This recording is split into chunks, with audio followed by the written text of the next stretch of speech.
Okay, now it is clear. ये यहाँ तक ठीक रहा है ना? हाँ, ओके। अब आपको करते हैं। तो हम लोगों ने कुछ प्रॉब्लम्स की थी कल की क्लास में, ठीक है। आज उन प्रॉब्लम्स को आगे बढ़ाते हैं। कल आपने पढ़ा था नॉर्मल कुछ हमने लिए थे, ठीक है। और आज हम क्लास को आगे बढ़ाते हुए प्रोबेबिलिटी से रिलेटेड कुछ प्रॉब्लम है उनको करेंगे। और ये प्रॉब्लम एग्जाम में पूछ जाती हैं, ठीक है ना। तो आपके CSIR नेट लेवल की प्रॉब्लम्स हैं, नेट गेट और जेट और जेम में भी यहाँ से प्रॉब्लम पूछी जाती हैं, ठीक है। तो आज का जो लेक्चर है वो कई सारे एग्जाम पॉइंट ऑफ से इम्पोर्टेंट है। इवन TFR में भी यहाँ से इस तरह की प्रॉब्लम होती हैं, ठीक है। तो आज हम पढ़ेंगे प्रॉब्लम बेस्ड ऑन प्रोबेबिलिटी, ठीक है। क्वांटम मैकेनिक्स सिस्टम आप दे जाएगा और उस सिस्टम के डिफरेंट रीजन्स में आपकी प्रोबेबिलिटी कैलकुलेट करने की कहा जाएगा, ठीक है ना।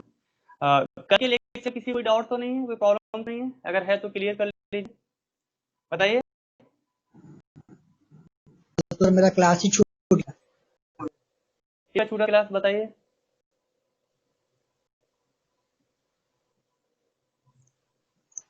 नाम बताइए अपना। अमित राज। कल का क्लास छूट गया है ना? लेक्चर वो यस अपलोड हो सर। गया है बस। हाँ, लेक्चर अपलोड हो गया है, मिल जाएगा तुम्हें, वो देख लेना, उससे क्लियर हो जाएगा, ठीक है। चलिए तो ओके, टॉपिक को स्टार्ट थैंक यू। करते हैं। हेडिंग डालिए problem.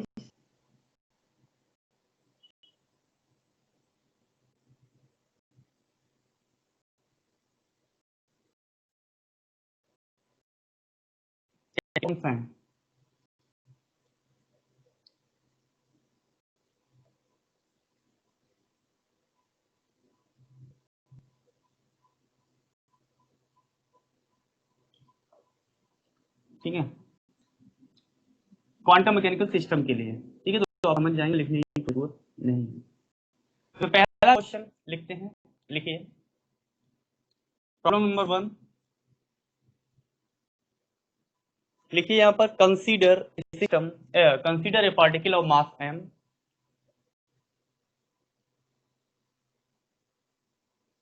Consider a particle of mass m, m mass का कोई पार्टिकल है, moving in infinite well potential, ठीक है। इसका पोटेंशियल इस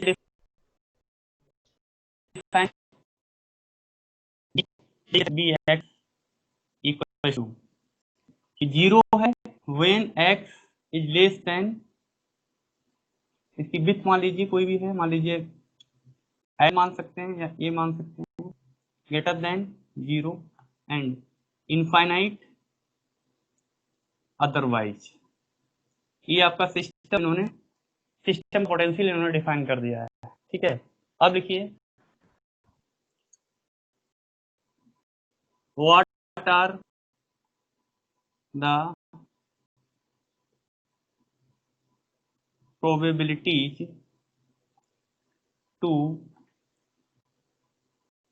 find particle in following regions, different region पर दे देगा, ठीक है। तो पहला है इसमें, अच्छा यहाँ पर जो सिस्टम की स्टेट है वो मान लीजिए ग्राउंड स्टेट में पूछा गया है, ठीक है। इसे यहाँ पे लीजिए फॉर ग्राउंड स्टेट, ठीक। पहला है तो सिंपल है, सिंपलेस्ट केस के लिए लेते हैं। उसके बाद में जैसे 0 to A के रीजन में अगर वो पूछता है तो ये सिंपल है, आपको पता ही होगा। इसको L लिखिए, मतलब E कर लीजिए, ये लिखना थोड़ा सा। सेकंड है आपका 0 to A/2, थर्ड है 0 to a/4, फोर्थ है 0 to a/3, फिफ्थ है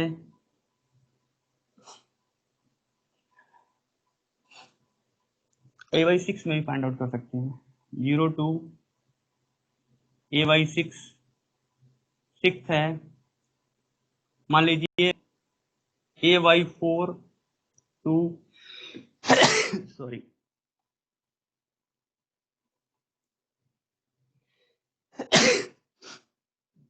एंड सेवेंथ है। अब a/2 से अगला रीजन आप मान सकते हैं a/2 प्लस a/4 कितना बनता है जाके, मान लीजिए 3a/4, एक और लिख लीजिए, दिख रहा है यहाँ पर 3a/4 to a, ये डिफरेंट रीजन है, इनमें आपको जो है प्रोबेबिलिटी फाइंड आउट करनी है। ठीक है, तो इसको हम इस प्रॉब्लम को हम दो तरह से सॉल्व करेंगे। एक तो हमारा जो जनरल मेथड है, ठीक है, जनरल मेथड से प्रॉब्लम कैसे सॉल्व की जाती है उसको करेंगे। दूसरा है ट्रिक, तो मैं ट्रिक आपको बताऊंगा, उस ट्रिक से आप प्रॉब्लम को सॉल्व करिए। ट्रिक का बेनिफिट ये होगा कि उससे जब आप प्रॉब्लम सॉल्व करिए तो आपको इंटीग्रल सॉल्व नहीं करना पड़ेगा, यानी कि जो 4-5 मिनट आपके कैलकुलेशन में लगेंगे, जितना भी टाइम लगेगा कैलकुलेशन का, वो सारा का सारा टाइम आपका बच जाएगा और आप इस प्रॉब्लम को 5 या 10 सेकंड में सॉल्व कर पाएंगे। ठीक है, और ये इस तरीके की आपको कहीं भी नहीं मिलने वाली, ना किसी बुक में मिलेगी, ना किसी के लेक्चर में मिलेगी, कहीं इंटरनेट पे कहीं पे ढूंढेंगे नहीं मिलेगी। ये हमारा खुद का एनालिसिस है, तो उससे आप इसे फाइंड करेंगे तो बहुत इजीली ये प्रॉब्लम जो है टैकल हो जाएंगी। राइट, तो दोनों मेथड हम लोगों को यहाँ पर पढ़ने हैं। ठीक, तो स्टार्ट करें। देखिए सोल्यूशन, सबसे पहले एक सिस्टम को यहाँ पर ड्रॉ कर लीजिए, इसे इनफाइनाइट बेल पोटेंशियल है, 0 से a क्या है इसकी विड्थ है, बाउंड्री पे पोटेंशियल क्या है इनफाइनाइट है। ठीक है, और E क्या होगा a/2 होगा। तो इसके डिफरेंट रीजन्स पहले बना लीजिए। ये क्या होगा a/4 होगा, ये कितना होगा 3a/4 होगा, और यहाँ पर ये बनेगा a/3, यहीं पर बनेगा। क्लियर दिख रहा है? ये क्लियर दिख रहा है ना? ये छोटा तो नहीं रहा, मैं ये पूछना चाह रहा हूँ। ठीक है, रेस्पॉन्स दीजिए, मुझे आपकी आवाज जो है सुनाई देनी चाहिए, है ना? ठीक है, अब देखिए प्रोबेबिलिटी का फॉर्मूला क्या होता है, सिंपल, आपको पता है probability P equals to integral psi star psi into, अब डी टाउ बंडी का केस है, सिंपली dx लिख सकते हैं, कार्टेशियन कोऑर्डिनेट सिस्टम का केस है ना? अब ये है कि इसकी लिमिट आप लगाएंगे डिफरेंट रीजन्स के लिए, तो जिस रीजन में उसने पूछा है उस रीजन की आप इसमें लिमिट लगा लेंगे। ठीक है, तो पहला वाला जो केस है उसमें आप लिमिट जो लगाते हैं उसमें क्या होगी probability, simple 0 to a Sai star Sai into dx। ठीक है, और यहाँ पर इसका वेव फंक्शन और लिख लीजिए, मान लीजिए गेन है। ठीक है, इनफाइनाइट स्क्वायर बेल पोटेंशियल का जो वेव फंक्शन होता है क्या है, √2/a साइन n पाई x/a, ये दिया हुआ है। ठीक है, तो ये क्या है इसकी विड्थ है। अब देखिए, तो साई स्टार साई करेंगे, देखिए वैसे इसकी प्रोबेबिलिटी तो बन आएगी, आपको पहले से पता है इसका आंसर, है ना? पार्टिकल इसको क्रॉस करके नहीं जा सकता, तो इस रेंज में कंप्लीट रेंज ले ली, तो कंप्लीट रेंज में हमेशा मैक्सिमम प्रोबेबिलिटी होती है जो क्या होगी 1, दैट मींस 5% चांसेस होंगे पार्टिकल के होने के इस रेंज में 0 से 1 में। तो आंसर पता है बन ही आएगा, बट कैलकुलेशन कर लीजिए। ये कांस्टेंट क्या आ जाएगा 2/a integral psi star Sai, इसके कॉम्प्लेक्स कॉन्जुगेट से जब आप मल्टीप्लाई करेंगे तो ये क्या बन जाएगा साइन स्क्वायर n पाई x/a इंटू dx। ठीक है, इस इंटीग्रल को सॉल्व कर लीजिए, तो अब इसको आप क्या लिख सकते हैं 1 minus cos 2n pi x upon a, और अपॉन में क्या आता है 2 आ जाता है तो 1/2 बाहर ले लीजिए, ठीक है। इंटीग्रल कोई 0 से a है इंटू dx, राइट। इसको जब आप सॉल्व करेंगे तो यहाँ से क्या आ जाएगा 1/a। इस इंटीग्रल को सॉल्व करेंगे dx का इंटीग्रल x लिमिट 0 से a, इसका जो इंटीग्रल है ये क्या बनेगा साइन। अब जब आप लिमिट लगाएंगे 0 से a तो a से कैंसिल आउट, साइन 2n पाई क्या होता है 0 साइन 0 इज ऑलवेज 0, तो ये हो जाएगा 0। इसका मतलब क्या हुआ, यहाँ से a आ गया, a से a कैंसिल आउट तो ये आ गया 1, है ना। आपने यहाँ पर कैलकुलेट करके देख लिया, बना रही है और ये आपको पहले ही पता था, तो ये कोई बड़ी बात नहीं है, ठीक है, छोटी सी चीज है। बट अब दूसरा क्वेश्चन, दूसरे में आपको क्या करना है 0 से a/2 में अगर फाइंड आउट करना है तो लिमिट आप 0 से a/2 करेंगे, ठीक है, लिमिट a/2 करेंगे तो यहाँ पे क्या आ जाएगा, इस केस में भी आपका ये इंटीग्रल 0 होगा और लिमिट 0 से a/2 होगी, तो ये प्रोबेबिलिटी 1/2 हो जाएगी। दूसरा क्वेश्चन भी आपका सॉल्व हो गया, ठीक है। अब तीसरा क्वेश्चन, तीसरे क्वेश्चन में लिमिट क्या है 0 से a/4 है, तो लिमिट को आप बदल दीजिए 0 से a/4 कर दीजिए,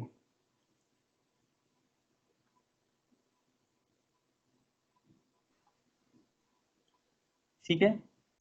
यहाँ पर ये क्या हो जाएगा 0 से a/4 हो जाएगा, ठीक है। अब यहाँ पर ये जो इंटीग्रल बनेगा ये क्या बन जाएगा बताइए। देखिए कॉस का इंटीग्रल क्या होता है, डिफरेंशिएशन जो आप करते हैं ऑफ साइन एक्स, क्या हो जाता है आपका cos x D by D x of cos x जो करते हैं वो माइनस साइन एक्स होता है। इंटीग्रल जब करते हैं तो उल्टा हो जाता है, integral of sine x into D x ये क्या होता है minus cos x, and integral of cos x into D x ये क्या होता है प्लस का साइन एक्स, पता है आपको। तो कॉस का जब आप इंटीग्रेशन यहाँ पे करेंगे तो इसको मैं थोड़ा सा आगे बढ़ा दे रहा हूँ, आपको लग रहा हो कि पता नहीं आएगा नहीं आएगा, तो ये क्या बनेगा माइनस तो ही है, कॉस का इंटीग्रेशन साइन एक्स तो बन जाएगा sine 2 pi x upon a limit 0 से a/4, क्योंकि 0 और मतलब a और a/2 में तो सीधे 0 हो रहा था, यहाँ से कहीं कोई वैल्यू ना बन जाए इसकी, तो चेक कर लीजिए 1/a, यहाँ से क्या है a/4 माइनस, अब a/4 जब आप लिमिट पुट करेंगे x की जगह पे तो ये क्या बन जाएगा बताइए। अच्छा इसका जब आपने इंटीग्रल किया तो यहाँ पर ये भी आएगा ना 2n पाई बाई, दिख रहा है नहीं दिख रहा है, नहीं दिख रहा है सर, नीचे वाला नहीं दिख रहा है, दिखाई नहीं दे रहा है सर। कोई बात नहीं, कंट्रोल हमारे हाथ में ही है। अब ठीक है, यस सर। तो ये क्या हो जाएगा a/2n पाई। अच्छा दूसरी बात ये है ग्राउंड स्टेट का केस था तो n की वैल्यू आप 1 रख सकते हैं, कोई दिक्कत वाली बात है नहीं, है ना। तो आप इसको भी हटा दीजिए क्योंकि ग्राउंड स्टेट के लिए कैलकुलेट कर रहे हैं आप, n के लिए आप 1 ले लीजिए, ठीक है। n इक्वल टू आपका 1 2 3 4 इस तरह से आप लिखते हैं, और जो 1 है ये ग्राउंड स्टेट के लिए होता है, ये फर्स्ट एक्साइटेड स्टेट के लिए, फर्स्ट एक्साइटेड स्टेट, है ना। तो यहाँ पर आप तो इसका मतलब ये है n यहाँ से हट जाएगा, तो यहाँ से भी आप n को हटा दीजिए, ठीक है। अब यहाँ पर ये क्या बनेगा साइन, अब x की जगह पे क्या पुट करेंगे a/4, जब आप a/4 पुट करेंगे तो क्या बन जाएगा साइन π/2 बनेगा, क्यों इतना समय क्यों लगा रहे हो, x की जगह क्या पुट करेंगे a/4, a/4 जब पुट करेंगे तो a से तो ये कैंसिल आउट हो जाएगा, 2 से 4 काटोगे तो साइन π/2, और साइन π/2 क्या होता है 1 माइनस साइन 0 0। तो देखिए जो लोग देखते थे कि अगर आपने रीजन 1/4 ले ली, रेंज ले ली तो प्रोबेबिलिटी 1/4 हो जाएगी, 1/4 नहीं होगी, देख रहे हो ना यहाँ से 1/4 नहीं आ रहा है आंसर, ए से ये कैंसिल आउट हो जाएगा, आपका बचेगा क्या 1/4 माइनस 1/2 पाई,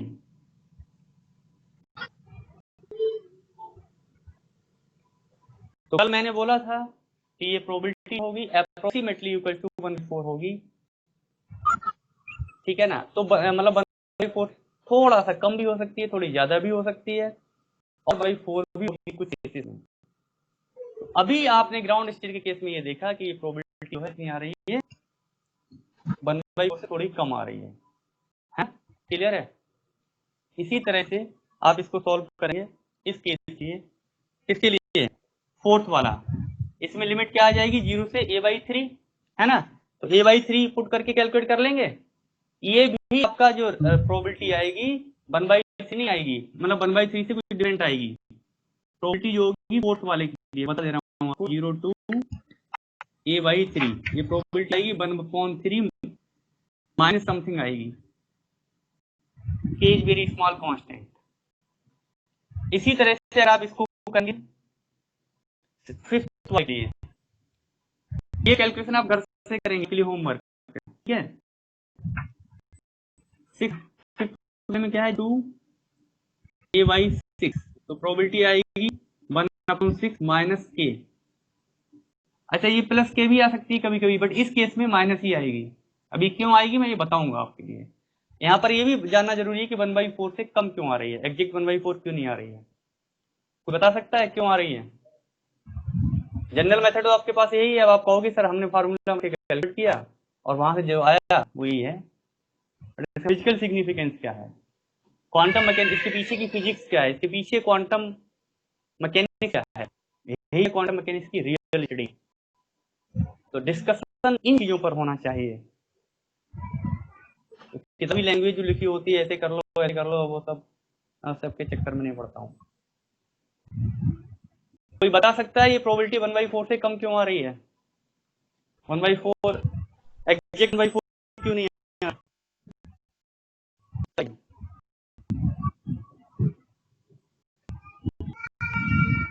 बोलो।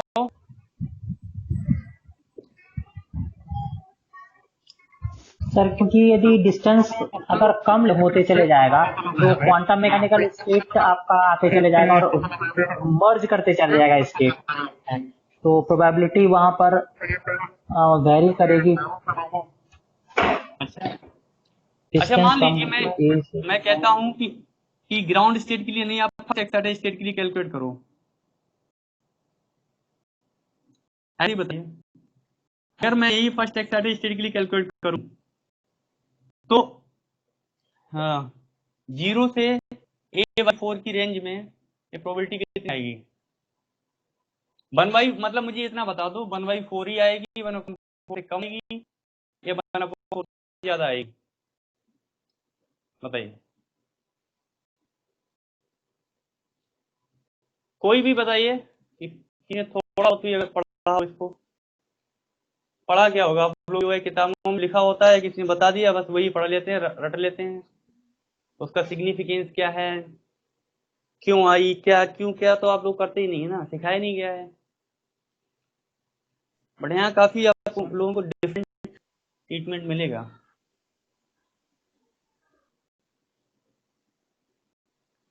कोई भी स्टूडेंट मुझे ये बताए, मैं फर्स्ट एक्साइटेड स्टेट के लिए कैलकुलेट कर रहा हूँ, अब मेरा क्वेश्चन है आप लोगों से कि आप लोग ये बताइए 0 से a/4 की रेंज में प्रोबेबिलिटी क्या होगी, 1/4 होगी या नहीं होगी, या 1/4 से कम होगी या 1/4 से ज्यादा होगी। जैसे इसमें आपने देखा ग्राउंड स्टेट के लिए आपने देखा 1/4 से कम आ रही है, So 1/4 ही होगा एग्जैक्ट, हैं 2/4। तो आपने कैलकुलेट किया होगा ना, कैलकुलेट करके आप क्या, चलो 1/4 आ गई। अब मैं आपसे पूछ रहा हूँ 1/4 क्यों आई, कम क्यों नहीं आई, ज्यादा क्यों नहीं आई। कभी 1/4 आती है, कभी 1/4 ज्यादा आती है। से इसका जो प्रोबेबिलिटी डिस्ट्रीब्यूशन है ग्राउंड स्टेट में और फास्ट एक्साइटेड स्टेट में, उससे उस ग्राफ से पता चलता है। हाँ, ग्राफ से आइडिया जाएगा। हाँ सर। ठीक है ना, जो वेव फॉर्म डायग्राम आप बनाते हैं वहां से आइडिया लग जाएगा।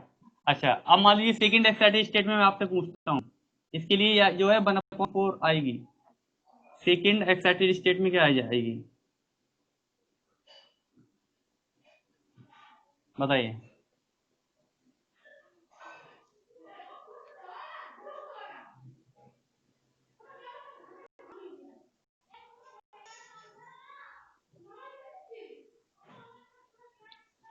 इतना बता दो 1/4 से कम आएगी, ज्यादा आएगी, या 1/4 ही आएगी, इतना बता दो, ज्यादा नहीं। वो कैलकुलेशन वाली चीजें मैं नहीं पूछता हूँ, कैलकुलेशन तो कर ही लोगे, हाई स्कूल का बच्चा भी कर लेगा। आप लोग यहाँ पर फिजिसिस्ट हो, उसके पीछे की फिजिक्स क्या है, उसका सिग्निफिकेंस क्या है, हमें उस पर टॉक करना है।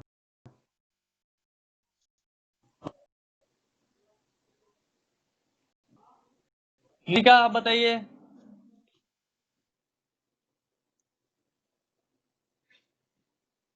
लॉकडाउन का बहुत फायदा उठाया आप लोगों ने, खुश सोए हो घर पे हैं, अब थोड़ा दिमाग चलाओ।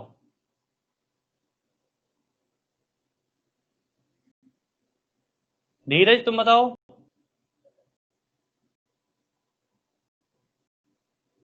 टिप्स नहीं बता पाएंगे, कैलकुलेट करने के बाद ही बता पाएंगे। कैलकुलेट करने के बाद बता पाओगे, ठीक है। ठीक है। अच्छा, कुछ ऐसा आइडिया लग रहा है कि 1/4 से कम आएगी या ज्यादा आएगी, या 1/4 ही आएगी?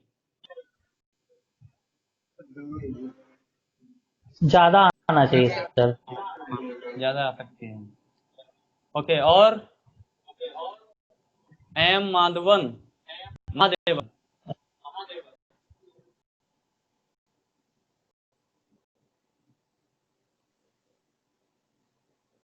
महादेवन आप बताइए। साउथ इंडिया वाले जो लोग अपने नाम रखते हैं ना, हम काफी अच्छे होते हैं। महादेवन, राधा कृष्णन, राधा स्वामी, रामा स्वामी, है ना, ऐसे नाम होते हैं।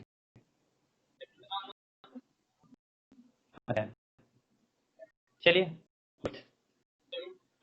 ओके ठीक है, मैं बताता हूँ। अच्छा, एक बात मुझे ये बताइए, तो ये बाकी के लिए आप लोग कैलकुलेट कर लेंगे ना, यही प्रोसेस है, इसी तरह से लिमिट लगानी है और इस इंटीग्रल को सॉल्व करना है ना, क्लियर? तो इस तरह से आप लोग कर लेंगे, आपके लिए होमवर्क है, ठीक है। अब होमवर्क में दूसरा क्वेश्चन आपको ये करना है, क्वेश्चन नंबर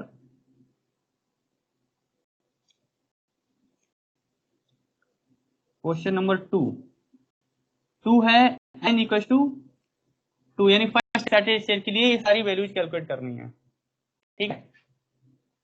क्वेश्चन नंबर 3 है, n इक्वल टू 3 के लिए भी कैलकुलेशन करनी है ना। तो कितने क्वेश्चन थे? 8 क्वेश्चन मैंने आपको दिए हैं, और 8 को 3 से मल्टीप्लाई कर दीजिए तो 24 क्वेश्चन हो गए। ये 24 क्वेश्चन आपके लिए होमवर्क है, आप लोग घर पे इन सारी कैलकुलेशन को करेंगे। अगर कोई डाउट आया है तो आप मुझसे पूछेंगे, तो ये आप लोग होमवर्क कर लेंगे ना, ट्राई करेंगे। तो ये कैलकुलेशंस की प्रैक्टिस आप लोग कर लीजिए अभी से, जितनी कर सकते हैं, क्योंकि अभी घर पे तो आपके पास बहुत टाइम होता ही, ना कर सकते हो एग्जाम में। अभी जितनी ज्यादा प्रैक्टिस करेंगे एग्जाम में आपके लिए उतना ही बेनिफिट होगा। कैलकुलेशन से बिल्कुल ना बचें। और मैं ट्रिक बताता हूँ ना, वो ट्रिक जो है एग्जाम में समय बचाने के लिए है सिर्फ। ट्रिक के ऐसा नहीं कि बस अब ट्रिक बता दी सर ने, आप कैलकुलेशन करेंगे ही नहीं। एक ये बड़ी दिक्कत है, जब मैं ट्रिक बता देता हूँ ना तो स्टूडेंट कैलकुलेशन ही नहीं करना चाहता है, बोले सर अब बता दो, ऐसे ही करवा दो, है ना। ट्रिक का बाकी लोगों की तुलना है ना, तो साइंस वाले तो ज्यादा स्मार्ट होने भी चाहिए। अब मुझे ये बताओ, मैं ट्रिक बताऊं, ट्रिक से कैसे करेंगे। अब ऐसा मत करना कि ट्रिक पता लग जाए तो कैलकुलेशन ही ना करो, है ना। हाँ, तो कैलकुलेशन कर लो, कैलकुलेशन के बाद में जो ट्रिक बताने से ज्यादा अच्छा होता है, क्योंकि ट्रिक क्या है, एक तरह से सिद्धि है, सिद्धि प्राप्त हो जाए, है ना। और सिद्धि हमेशा मेहनत के बाद प्राप्त होती है, तो पहले आप उनसे मेहनत करा ली जाए, उसके बाद में आपको सिद्धि प्राप्त कराई जाए। तो मेहनत तो अभी आपने कर की नहीं अपनी, बिना मेहनत की सिद्धि दे दे हैं। चलो एग्जाम में तो तरीके से ना बनाएंगे। हैं, एग्जाम में तो ट्रिक से नहीं बनाएंगे। एग्जाम में ट्रिक से बनाना, लेकिन फिजिक्स भी सीख लो ना थोड़ी, तो पता लगेगा, कहोगे फिजिक्स सीखना जरूरी है। फिजिक्स क्या है, जब सीखोगे तो आपको मेहनत करनी पड़ेगी, तो मेहनत बहुत जरूरी है ना। मेहनत के बाद सिद्धि मिले तो ज्यादा अच्छी बात है, तो बिना मेहनत की सिद्धि थोड़ा सा सही नहीं रहता है, दुरुपयोग हो जाएगा फिर उसका। चलें फिर ट्रिक पे आते हैं, ठीक है। ओके। चलिए,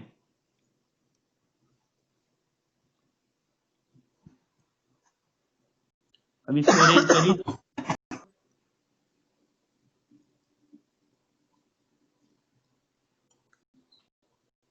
हेडिंग डालिए स्मार्ट मेथड।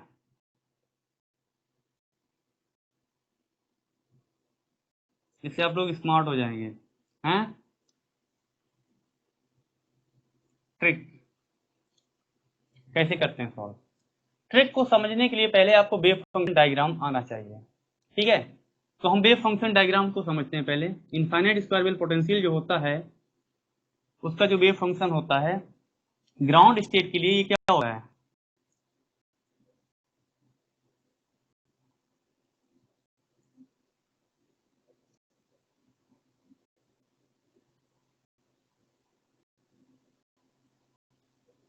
ऐसा होता है। तो पढ़ा होगा ना कि n इक्वल्स टू 1, यानी कि ग्राउंड स्टेट के लिए, ठीक है। n इक्वल्स टू के लिए क्या होता है,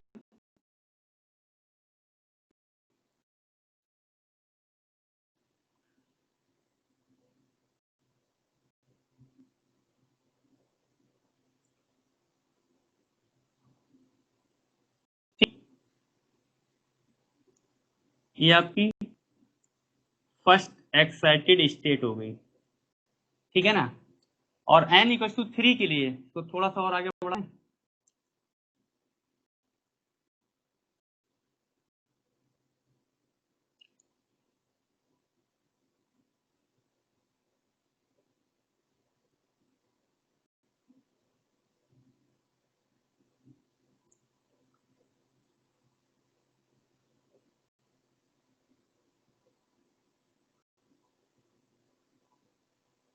ये n इक्वल्स टू 3 के लिए ऐसा ही होता है, ठीक है। अब देखिए,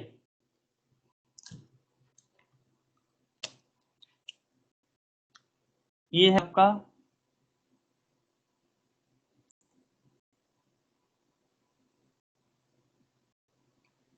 ये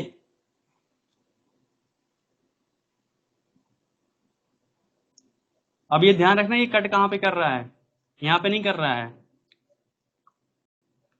ठीक। और a/3 जो है, a/3 ये एग्जैक्ट यहां पे कट कर रहा है, दिस इज a/3।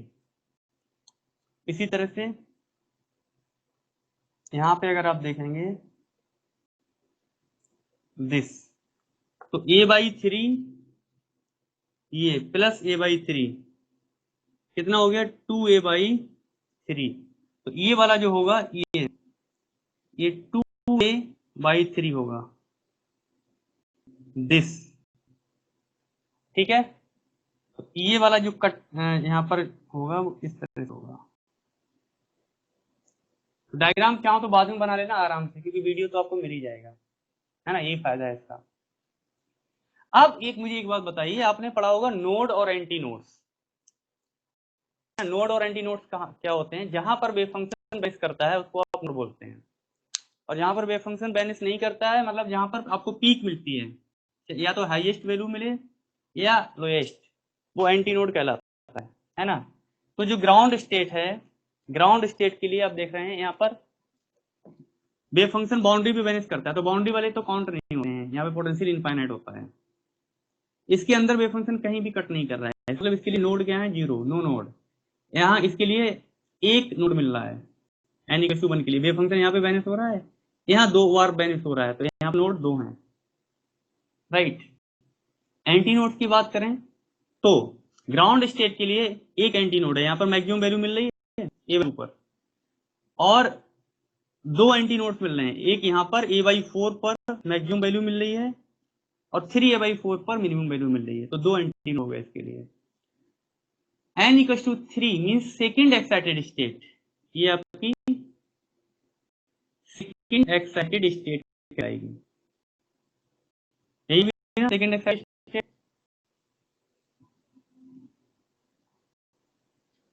मेरी आवाज आ रही है सब तक?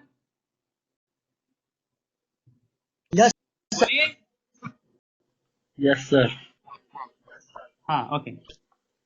n इक्वल्स टू 3 के लिए आप देख रहे हैं नोड तो दो हैं, दो बार वेव फंक्शन मैनेज कर रहा है, बट मैक्सिमम वैल्यू यहाँ पर एक मैक्सिमम मिल रहा है, ये मिनिमम मिल रहा है, मैक्सिमम मिल रहा है, तो तीन एंटी नोड हो गए। पहला एंटी नोड आपको जो मिलेगा ये कहाँ पे मिलेगा, इस लाइन को मैं ड्रॉ कर देता हूं, ये आप मिलेगा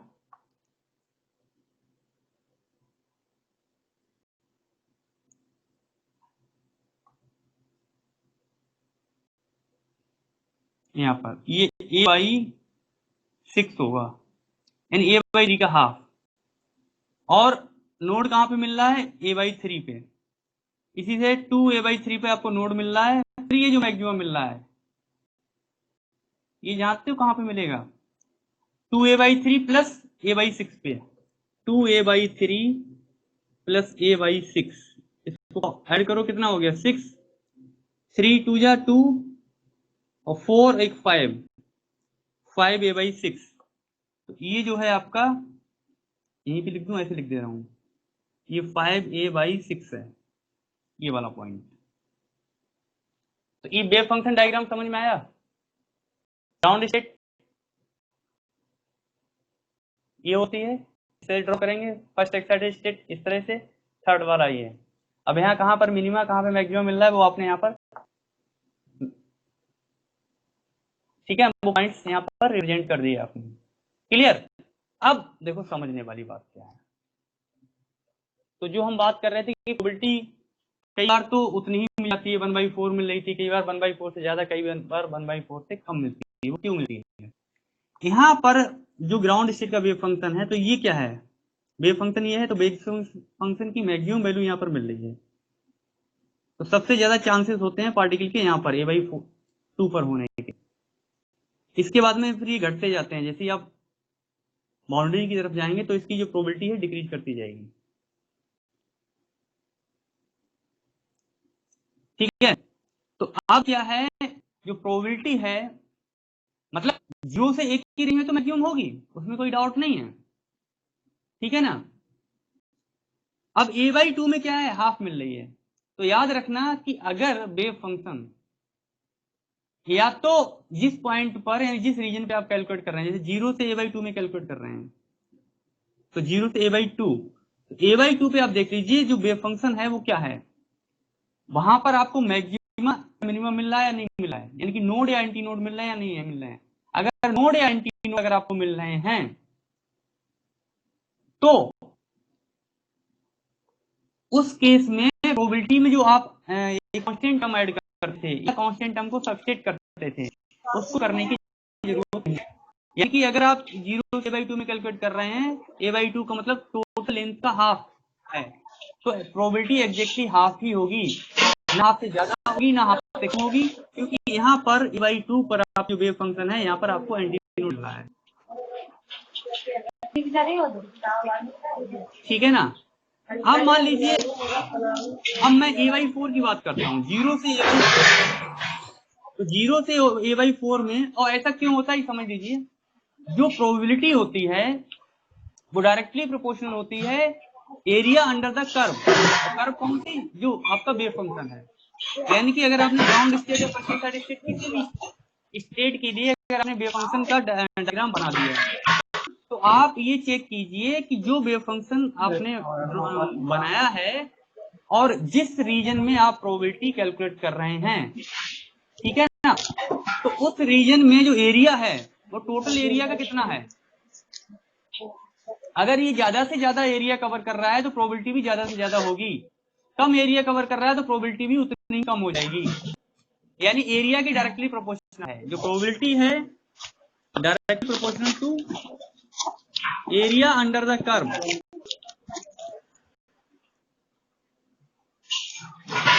कर्व ऑफ कौन सी curve? Curve of wave function.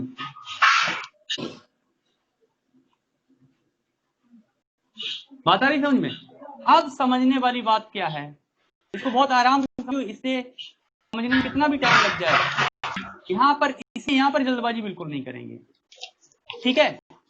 तो देखिए मैं स्टार्ट करता हूं, मतलब पहला क्वेश्चन अगर स्टार्टिंग फर्स्ट से ही कीजिए, समझने में आसानी होगी। पहले ने क्या था, 0 से a की रेंज में आप कैलकुलेट कर रहे हैं, तो 0 से a की रेंज में प्रोबेबिलिटी आपको पहले से पता है क्या है, 1 है। तो इसका मतलब क्या हुआ, अगर आप 0 से a, ये पीछे बैकग्राउंड से किसी की आवाज आ रही है, आप अपना माइक जो है ऑफ कर लीजिए। जिसके बैकग्राउंड से आवाज आ रही है वो अपना माइक ऑफ कर ले। अरे ये बर्तन खटक रहे हैं, क्या खाना फाना बना रहे हो? बाद में बना लेना, अभी भूख ज्यादा लग रही है क्या? ठीक है, तो देखिए 0 से a की रेंज में कैलकुलेट करनी है, तो 0 से a, अब 0 से a की रेंज में जो वेव फंक्शन का डायग्राम है, तो एरिया कितना आ गया, ये पूरा एरिया आ गया। इसका मतलब ये हो गया कि जो कंप्लीट एरिया अगर कवर होता है तो वो प्रोबेबिलिटी मैक्सिमम होती है, n 1 के इक्विवेलेंट होती है। अरे ये माइक आप क्यों नहीं कर रहे हैं? जो आवाज आ रही है आपके पीछे से,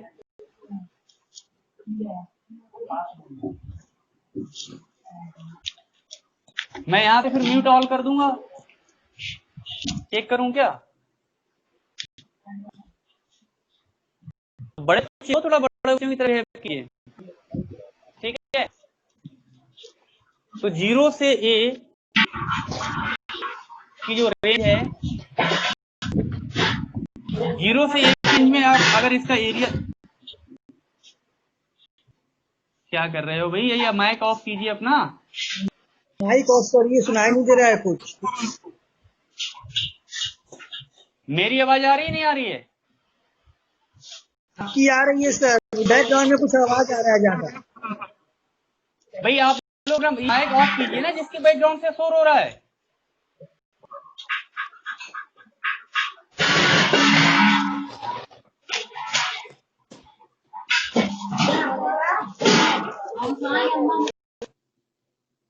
ठीक है, तो मैं बता रहा था, अब दोबारा समझ लीजिए।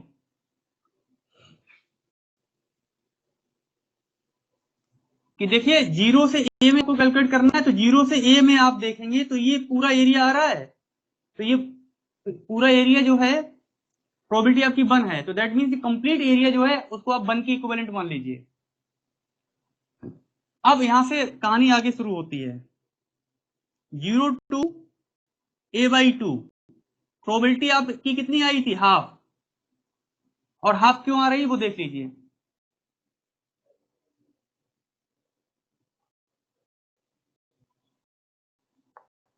ठीक है, 0 a/2 का मीन क्या हुआ, ये तो एरिया कितना है, ये बाई एरिया ना, तो ये एरिया टोटल एरिया का हाफ है या नहीं है, ये बताइए मुझे। यहां से यहां तक की रेंज जो है, इस रेंज में जो आपका ये एरिया आ रहा है, ये टोटल एरिया का हाफ है या नहीं है, बोलो।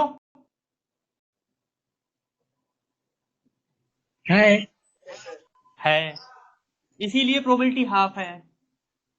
अगर ये एरिया कम होता तो प्रोबेबिलिटी हाफ से थोड़ी कम आती, अगर ये एरिया हाफ से ज्यादा होता थोड़ा, तो प्रोबेबिलिटी हाफ से ज्यादा आती। क्यों, मैं पहले ही बोला, probability proportional to area under the curve of wave function. बोलो,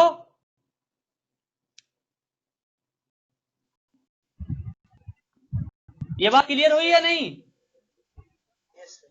यस सर। हाँ, वेरी गुड। इसी तरह से जोश में आके रिस्पॉन्स दिया करो।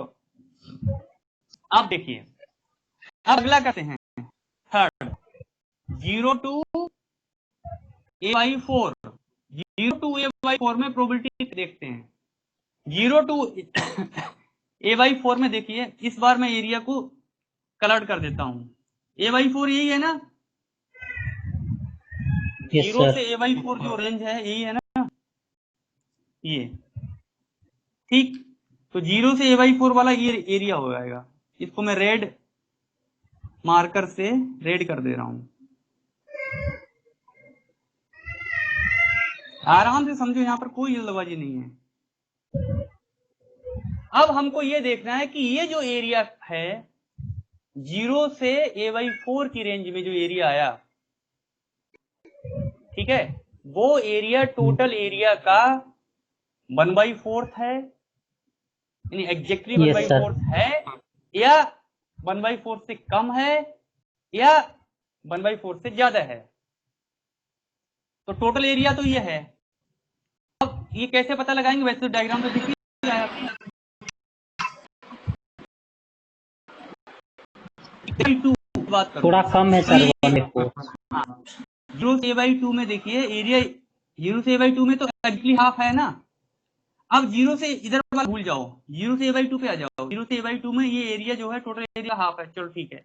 अब ये जो लेंथ है a/4 जो लेंथ है वो a/2 की एग्जैक्टली हाफ है या नहीं है?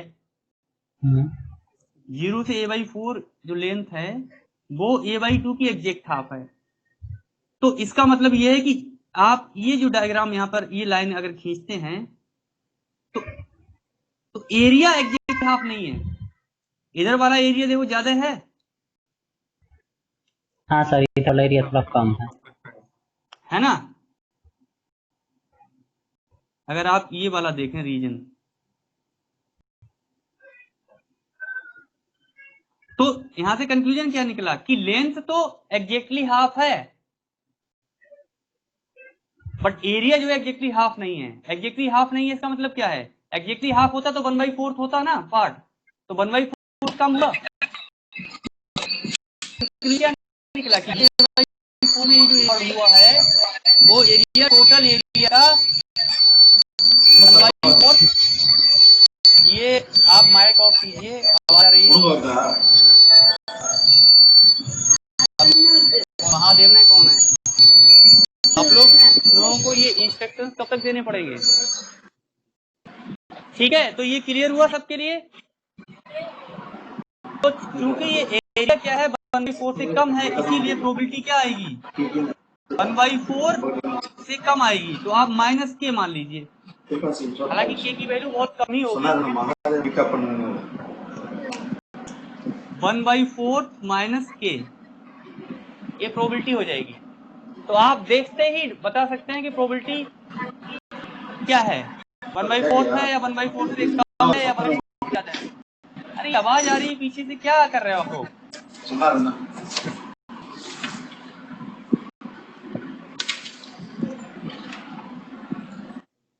चलिए अब नेक्स्ट प्रॉब्लम की तरफ बढ़िए। इसी तरह से देखिए, अगर मैं 0 से a/3 का केस चेक करता हूं, 0 to a/3, तो 0 से a/3 में क्या हो रहा है? 0 से a/3 का मीन क्या हुआ? ये 1/4 से थोड़ा सा ज्यादा।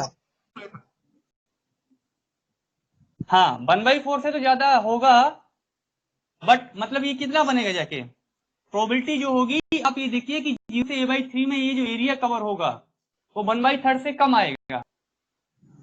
एरिया एग्जैक्टली 1/3 नहीं है, तो इसका मतलब प्रोबेबिलिटी जो है 1/3 से थोड़ी सी कम आएगी। ये के इससे थोड़ा सा डिफरेंट होगा, आप इसे के डैश मान लीजिए। बात आ रही समझ में? सर ये थोड़ा समझा दीजिएगा, क्या 1/3 से क्या बोले? माइनस के। माइनस के, यानी 1/3 से प्रोबेबिलिटी कम आएगी। 1/4 से तो ज्यादा ही आएगी। यस सर, वो क्लियर हो रहा है।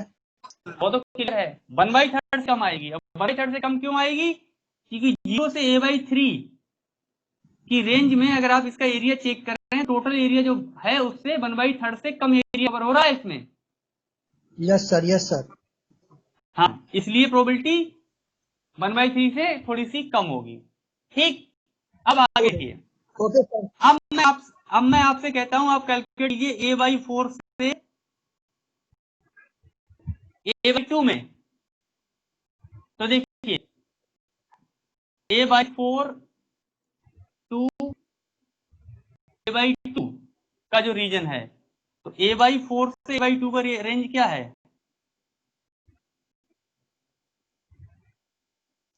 इसे हम कैलकुलेट करते हैं। तो a/4 से a/2 का मतलब क्या हुआ? अगर इन दोनों का आप डिफरेंस देखें, ठीक है, तो a/2 माइनस a/4 ये कितना आ गया? a/2 ही आ गया। तो प्रोबेबिलिटी जो आपकी आई, इसका मतलब क्या है? हाफ। अब बात क्या आती है, सॉरी, ये इतना नहीं आया, 4 आएगा, a/4 आएगा, a/4 ही है ना। तो प्रोबेबिलिटी आएगी वो कितनी आएगी? 1/4। अब आपको ये देखना है कि इस रेंज में जो एरिया कवर हो रहा है वो एरिया क्या एग्जैक्टली 1/4 है टोटल एरिया का, या उससे कम है, या उससे ज्यादा है। ये कौन सा रीजन है? ये ग्रीन वाला, ग्रीन मार्कर से जो मैंने ड्रॉ किया है। तो देखिए ये 1/4 से ज्यादा है। देखो ये वाला 0 से a/4 क्या था? 1/4 से कम था। a/4 से a/2 ये जो एरिया कवर हुआ, क्योंकि टोटल एरिया जो है 0 से a/2 में आप देखो ये हाफ हाफ में डिवाइड हो गया। बट उसके बाद में आपने रीजन लेंथ है वो एग्जैक्ट हाफ कर दी। एग्जैक्ट का हाफ, तो एरिया भी हाफ हाफ होना चाहिए, ऐसा नहीं है। एरिया जो कवर्ड है वो इधर के लिए ज्यादा है, यानी कि जो आपका एंटी नोड मिल रहा है, यानी सेंटर जो मिल रहा है, सेंटर की तरफ पार्टिकल के होने के चांसेस ज्यादा हैं, जैसे वेव फंक्शन डायग्राम बता रहा है। तो सेंटर की तरफ आप जैसे जैसे बढ़ेंगे तो क्या होंगे? प्रोबेबिलिटी के चांसेस नहीं बढ़ते जाएंगे, क्वांटम मैकेनिकली, क्लासिकली नहीं। क्लासिकली तो 0 से a/4 प्रोबेबिलिटी वही आ जाएगा, a/4 ही होगी। जबकि क्वांटम मैकेनिक्स कहती है कि a/4 से थोड़ी कम होगी। क्वांटम मोर प्रिसाइज रिजल्ट देती है, ठीक है। क्वांटम मैकेनिक्स तो ऐसी है कि खैर वो इनफाइनाइट बेल पोटेंशियल और वो पोटेंशियल स्टेप, पोटेंशियल वेरी जब पढ़ाएंगे तो आपको बताएंगे इसकी क्वांटम की रियल कहानी है क्या, ठीक है ना। क्वांटम वो चीज है, जैसे मैं आपको एक एग्जांपल देता हूं, बड़ा मजेदार एग्जांपल है। जैसे सपोज कीजिए क्या होता है कि दो लोग हैं और में आपस में अगर झगड़ा हो जाए, ठीक है ना, और इस तरह से बताऊं मैं, ठीक है। अब मान लीजिए किसी ने किसी को मान लीजिए किसी थप्पड़ मार दिया, ठीक है, लड़ाई होगी दो लोगों में। तो कायदे में जिसने किसी दूसरे को थप्पड़ मार दिया तो क्या होगा? अब वो उस पर केस भी कर सकता है। तो अगर केस की अगर स्टडी किया है तो लोग उससे क्या है, उसका फॉल्ट है, उसको सजा मिलनी चाहिए, है ना, मिलेगी भी, सही बात है। आप किसी को ऐसे के थप्पड़ मार सकते हो। बट दूसरी तरफ ये हो कि किसी ने किसी को ऐसी धमकी दे दी कि मैं तुझे थप्पड़ मार दूंगा, और थप्पड़ नहीं मारा, तो आदमी सोचता है कि चलो छोड़ो कोई बात नहीं, बोली तो दिया, मारा थोड़ा ही, उस केस में उसे सजा देने वाली आएगी या जो भी। बट यानी कि इन जनरल जो डिसीजन कमेटी होगी वो किसी ने थप्पड़ अगर मार दिया तो उसको सजा दे सकती है, देगी, और सिर्फ ऐसे ही बोल दिया हो सकता है बात को ऐसे ही छोड़ दिया जाए। तो क्लासिकल पॉइंट ऑफ व्यू से उसके थप्पड़ लगा, यानी उसने टच किया, उसको चोट लगी या नहीं लगी, एक फिजिकल एक्शन हुआ, क्लासिकली ये दिख रहा है ना। बट उसने सिर्फ बोल दिया, मारा नहीं, तो क्लासिकल मैकेनिक्स के अकॉर्डिंग वहां पर एक्शन नहीं हुआ। बट क्वांटम मैकेनिक्स क्या कहती है? क्वांटम आपके विचारों को भी कंसीडर कर लेगी। वो कहेगी कि आपने उसको धमकी दी या आपने थप्पड़ मारने की बात कही, तो उसके मन पर इसका क्या प्रभाव पड़ेगा, यानी कि एक तरह से उसकी इंसल्ट हुई तो उसके मन पे विपरीत प्रभाव पड़ा, इसलिए आपको सजा जरूर मिलेगी। तो आपने देखा होगा कि नॉर्मल डिसीजंस के अकॉर्डिंग चलो मामले को रफा दफा करके छोड़ दिया जाएगा। बट यही केस अगर सुप्रीम कोर्ट में पहुंचेगा तो जजेज कमेटी ये रहेगी कि वो उस पर मानहानि का दावा भी कर सकता है। इस तरह के आपको राइट्स दिए गए हैं ना कि अगर किसी ने किसी की इंसल्ट की है है ना, तो आप उस पर केस ठोक सकते हैं और आपको वहां जुर्माना भरना पड़ेगा। ठीक है ना। तो क्वांटम ये कहती है कि आपने कुछ भी किया उसका इफेक्ट होता है। तो इनफैक्ट इफेक्ट तो होता है, हर बात का इफेक्ट होता है, इफेक्ट आपके विचारों का भी होता है ना।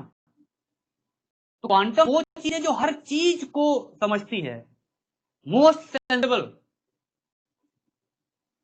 जबकि क्लासिकल क्या है, वो कहती है जब तक जो है एक्शन नहीं हुआ, कुछ कुछ दिखा नहीं फिजिकली, तब तक वो कहती है चलो ठीक है ना। अब वही वाली बात होती है, खासकर अपने इंडिया में क्या है कि जब तक कोई घटना घट नहीं जाती तब तक ना तो कोई केस बनता है और ना तब तक कोई एक्शन होता है। गवर्नमेंट तब जागी है ना जब कोई घटना घट जाए। जैसे एक एग्जांपल देता हूं, जैसे आपने देखा बहुत सारे पुल हैं बने हुए हैं और पे जब तक कोई बड़ा हैवी एक्सीडेंट ना हो जाए, 10 20 50 100 लोग मर जाएं, तब तक गवर्नमेंट जागती नहीं है। अरे ठीक है चल रहा है चलने दो। अब पता लगा हो गया एक्सीडेंट और पुल गिर गया, एक्सीडेंट हो गया, पता लगा 50 लोग मर गए उसमें, तब गवर्नमेंट सोचती है नहीं भाई, तब जाके एक्टिव होती है, समझ रहे ना, तब जाके सोचती है कि हाँ अब ये पुल का निर्माण होना चाहिए। यही है ना, इन जनरल तो यही हो रहा है। ठीक है ना। तो घटना घट गई उसके बाद में एक्टिव होना, जबकि होना क्या चाहिए कि आपको लग रहा है कि ये पुल अगर मतलब इसकी डैमेज हो सकता है या बहुत ज्यादा जर्जर हो गया है पुल, तो आप पहले से ही उसका निर्माण शुरू कर दीजिए ताकि घटना घटित ना हो पाए। यही होना चाहिए। तो क्वांटम मैकेनिक्स भी यही कहती है कि आप टाइम से पहले एक्टिव रहिए, या कोई भी मतलब इफेक्ट होता है छोटा चाहे बड़ा, ये हर चीज को ऑब्जर्व करती है। ठीक है। तो वही इनफाइनाइट स्क्वायर बेल पोटेंशियल के केस में यहाँ पर देख रहे हैं, पता लगा पार्टिकल के होने के सबसे ज्यादा चांसेस यहीं पर हैं। ठीक है ना। तो इसलिए प्रोबेबिलिटी में थोड़े वेरिएशन रहे हैं। एग्जेक्टिव 1/4 नहीं है, उससे थोड़ी सी कम है, यानी इसने ऑब्जर्व कर लिया। क्लासिकल कहती है ठीक है यार, उसके मतलब 1/4 की थोड़ी सी कम ज्यादा है, कोई नहीं 1/4 ही मान लो। एक और बेस्ट एग्जांपल आपको देता हूं। देखिए अभी आपकी स्क्रीन पर आपको क्या दिख रहा है, ये मेरा जो व्हाइट बोर्ड है, जो स्क्रीन है, वो देखिए यहाँ से, कहाँ से, यहाँ से, जो मेरा हाथ दिख रहा है यहाँ से और यहाँ तक है ना ये। तो इसका मतलब, और आप ये भी देख रहे हैं जब मैं आपको पढ़ा रहा हूँ तो मैं लगातार इससे मूव तो करता ही हूँ, हर टीचर अपनी क्लास में होता तो मूव करता है। तो मेरी जो रेंज है वो क्या है, आपको जो दिखाई देगी, वो एक्शन रेंज यहाँ से यहाँ तक है, यहाँ से लेके यहाँ तक है। मैं यहाँ से यहाँ तक कहीं भी मूव कर सकता हूँ, ये मेरे पास फ्रीडम है। बट आपने, ठीक है ना, बट आपने देखा होगा ड्यूरिंग क्लास मैक्सिमम टाइम में जो है इस रेंज में ही रहता हूँ, यहाँ से यहाँ तक। तो अगर मेरा वेव फंक्शन डायग्राम बनाया जाए कि सर क्लास पढ़ा रहे हैं और इनका वेव फंक्शन डायग्राम अगर बनाओ, क्योंकि देखो हर पार्टिकल के साथ वेव एसोसिएटेड है, तो मेरा अपना मास है, मैं भी एक मासिव पार्टिकल हूं। तो डी ब्रोगली हाइपोथेसिस है, एच इक्वल टू क्या है, वो lambda equal to h upon, यही होती है ना। Yes sir. मास के इनवर्स प्रोपोर्शनल है। अब मास जितना कम होगा वेवलेंथ उतनी ज्यादा होगी, वेव नेचर उतना ज्यादा डोमिनेट करेगा। मास अगर ज्यादा है तो वेव नेचर डोमिनेट नहीं करेगी। जैसे एक छोटा सा पार्टिकल है, मान लीजिए बहुत छोटा, जैसे मान लो एक बड़ा पार्टिकल ले लो, जैसे मान लो किसी की बाइक है और बाइक में आप थोड़ा सा ऐसे कर दो, बाइक में फर्क नहीं पड़ेगा। मान लीजिए किसी कार खड़ी है, थोड़ा सा धक्का मारना, कार ऐसे थोड़ा ही उड़ जाएगी, वो मासिव बॉडी है। बट अगर बहुत छोटा सा, जैसे मान लो कंचा है, कंचे से भी छोटा ले लो, तो आप थोड़ा सा फूल लगा दो, भिनभिनाता हुआ भागेगा, है ना। जैसे मान लीजिए हाथी है, हाथी बैठा है, आप उसको आइसक्रीम मार दो, उस पर कोई फर्क नहीं पड़ेगा उससे। वहीं आप एक छोटा सा मान लीजिए बिल्ली है, बिल्ली को अगर आप उसकी तरफ भी बढ़ोगे ना, भाग जाएगी वो। वाइब्रेशंस उतने ही ज्यादा होंगे जितना मास और साइज उतना कम होगा। ठीक है। तो मैं बात, तो इसलिए वेव लेंथ है हर पार्टिकल के साथ, हर मासिव बॉडी के साथ एसोसिएटेड है। बट मास और साइज बहुत कम है, वेवलेंथ डोमिनेट करती है वेव नेचर उसकी, और मास और साइज ज्यादा है तो वेव नेचर डोमिनेट नहीं करती, तो उसको हम निग्लेजिबल मान लेते हैं, कहते हैं चलो वेवलेंथ है ही नहीं, तो वेव सबके साथ एसोसिएटेड है। तो अगर मैं बात कर रहा था कि मैं अगर पढ़ा रहा हूँ, अगर मेरा वेवफॉर्म डायग्राम है तो आप डायग्राम शो करें कि मैक्सिमम मतलब पीक आपको यहीं मिलेगी इस रीजन में, यहाँ पर सबसे ज्यादा इसमें पढ़ाते समय सबसे ज्यादा प्रेजेंस मेरी यहाँ पर इस रीजन में है, हालांकि मेरे पास लिमिट यहाँ से यहाँ की है, मैं कहीं से कहीं तक भी मूव कर सकता हूँ। In similar way quantum system के अंदर जो है कि जो पार्टिकल है डिफरेंट स्टेट्स में, अगर ग्राउंड स्टेट का केस है तो पार्टिकल के सबसे ज्यादा जो मूवमेंट है वो सेंटर के अराउंड है, ठीक है। तो अगर आप इसके डिफरेंट रीजन्स में जो प्रोबेबिलिटी कैलकुलेट करते हैं और आप सपोज करो उनमें से वो रीजन चूज करते हैं नियर अबाउट सेंटर है, ठीक है ना, तो उस वहां पर प्रोबेबिलिटी ज्यादा होगी अगर आप उसकी तुलना लेंथ के कंपेरिजन में करें कि 0 से a में अगर मैक्सिमम 1 तो है ही है, उसके अलावा पता लगा आप a/4 से a/2 की रेंज में प्रोबेबिलिटी कैलकुलेट कर रहे हैं, तो a/2 से a/4 अगर डिफरेंस लें तो हाफ आता है, a2 आता है, और अगर 0 से a/4 में कैलकुलेट करें तो 0 से a/4 सॉरी हाफ नहीं आता है, a/4 आता है, a/2 मतलब a/4 से a/2 की जो रेंज है इन दोनों का डिफरेंस लें तो a/4 आएगा, और 0 से a/4 में भी a/4 ही है, लेकिन चांसेस a/4 से a/2 वाले में ज्यादा होंगे क्योंकि पार्टिकल मैक्सिमम वाइब्रेशन से यहां पर करेगा सेंटर की तरफ, तो सेंटर की तरफ प्रोबेबिलिटी ज्यादा हो जाएगी। अब बताइए ये सब बातें समझ में आ रही है, दिमाग में कुछ घुसा क्वांटम नहीं?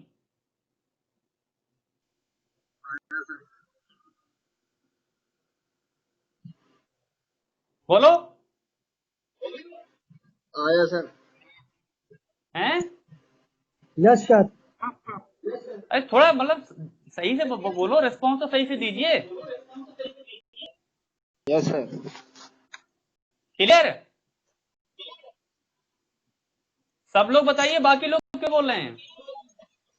जी सर, समझ में आ रहा है। Clear sir. हाँ तो वैसे ही बोलते रहिए, ठीक है ना। राइट, अब देखिए आगे बढ़ते हैं। अगर मान लीजिए आपको a/2 से 3a/4 में कैलकुलेट किया जाए, तो a/2 से 3a/4 का रीजन और देख लीजिए, तो ये रीजन रहा,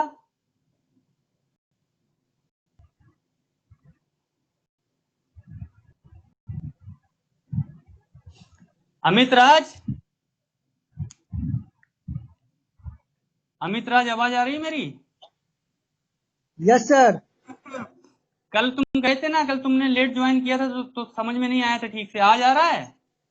यह राज आ रहा है, क्लियर हो रहा है। हाँ, क्लियर ना हो तो बता देना, यस सर। क्योंकि यहाँ आने के बाद में समझ में सबको आना चाहिए। तो 0 से a/2 से अगर आप 3a/4 में कैलकुलेट करें तो इन दोनों का डिफरेंस आप देखेंगे तो वही आएगा a/4, यानी लेंथ भी वही है a/4, बट एरिया कवर जो है कितना है, वो 1/4 से ज्यादा है, क्योंकि जो a/4 से a/2 में जितना एरिया कवर हुआ उतना ही एरिया a/2 से 3a/4 है। बात रही समझ? देखो यहाँ क्लियर नहीं? क्लियर है। तो इसका मीनिंग क्या हुआ कि यहाँ भी प्रोबेबिलिटी जो होगी कितनी होगी, 1/4 प्लस के होगी।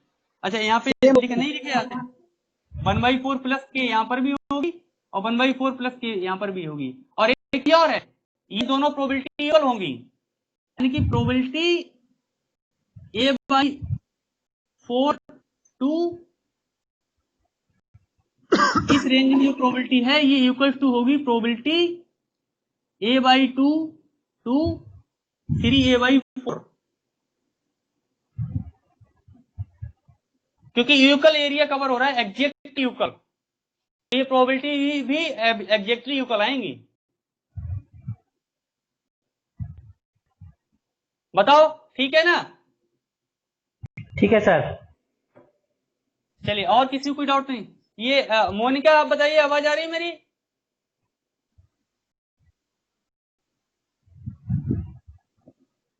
मोनिका, आवाज आ रही है? गायत्री, आप बताइए, आवाज आ रही है?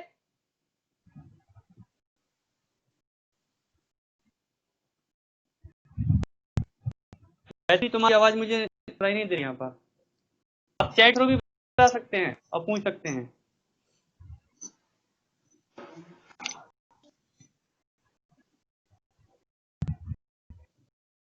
अच्छा, बच्चे शुरू कर रहे हैं बैकग्राउंड में, मतलब कि आपकी बैकग्राउंड में घटे यही है। ठीक है, ओके। अच्छा, आज भी बड़ा मतलब लोग हैं, तो सर ये आवाज सब लोग, हाँ, सब आवाज रुक जाती है। तो शायद आपकी तरफ नेटवर्क प्रॉब्लम होगी। तो घर पे सब लोग जो हैं, मैं बच्चों के साथ बैठ जाते हैं, चलो शो शुरू हो रहा है, हैं? बच्चे ही पढ़ रहे हैं साथ साथ क्या?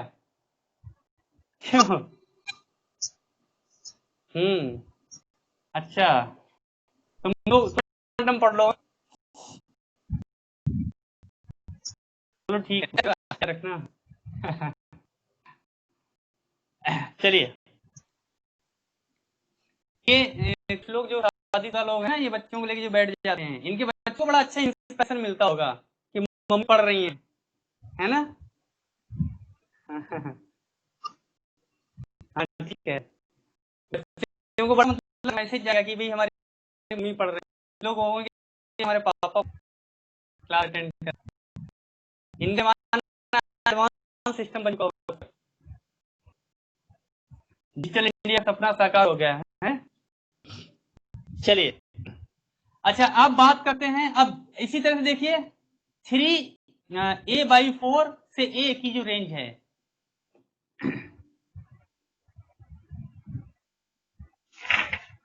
देखिए गवर्नमेंट तो तुम्हारे लिए डिजिटल एजुकेशन नहीं लेके आ पाई है, बट हमने जो है डिजिटल एजुकेशन शुरू कर दी, तो ये सपना सबका साकार हो गया है ना? तो 3A/4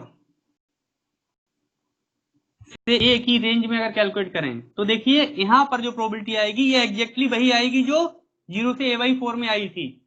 आप कैलकुलेट करके देखना जो मैं बता रहा हूं रिजल्ट आज, आप जनरल मेथड से कैलकुलेशन इंटीग्रल सॉल्व करके सबको कैलकुलेट करना, यही रिजल्ट आएंगे, मैं आपको बता रहा हूं। तो ये जो रेंज है, इतना जो एरिया कवर हो रहा है, ये क्या है? 1/4 से कम होगा कि नहीं होगा? ज्यादा होगा सर, नहीं ज्यादा होगा सर, ज्यादा होना चाहिए सर। अरे 3A/4 से ये देखो, थोड़ा कम होगा। 3A/4 से ए की रेंज में ये एरिया उतना ही है जितना 0 से A/4 में है। हाँ वो तो है सर। हाँ भाई, तो हम बता रहे हैं। अब अपनी कॉपी को भी थोड़ा रंग बिरंगा कर लो, है ना? थोड़ा लगा लो वहां पे जो एक डिफरेंट कलर का पेन, जैसे नेल पॉलिश लगाते हैं ना, वैसे ही। ठीक है, क्लियर हो गया? तो ये जो प्रोबेबिलिटी तो आएगी, कितनी आएगी? बढ़नी सेंटर पे मैक्सिमम होगी, सेंटर की तरफ जब जाएंगे, सेंटर से दूर जाएंगे तो प्रोबेबिलिटी डिक्रीज करेगी लेंथ के कंपेरिजन में।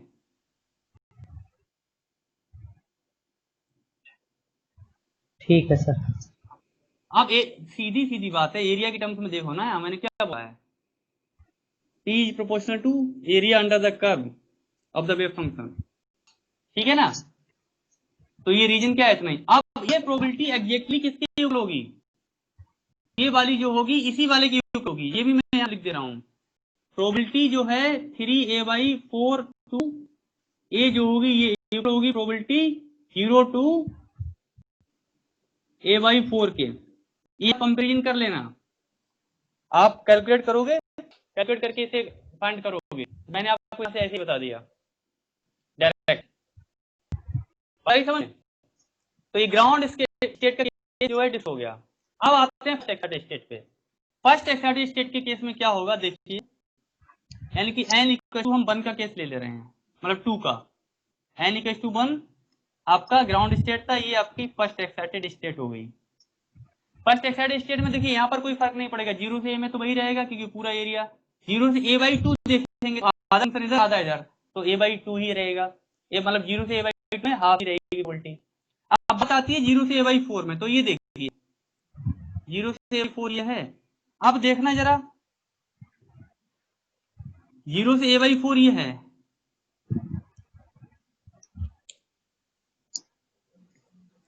देखिए तो 0 से a/4 में ये एरिया देखो, टोटल एरिया का कितना है, 1/4 है या नहीं है, या 1/4 से कम है या ज्यादा है? 1/4 है। एग्जैक्टली 1/4 है। क्यों? क्योंकि यहाँ a/4 में हाफ हाफ हो गया। अब ये a/0 से a/2 हो गया, a/2 से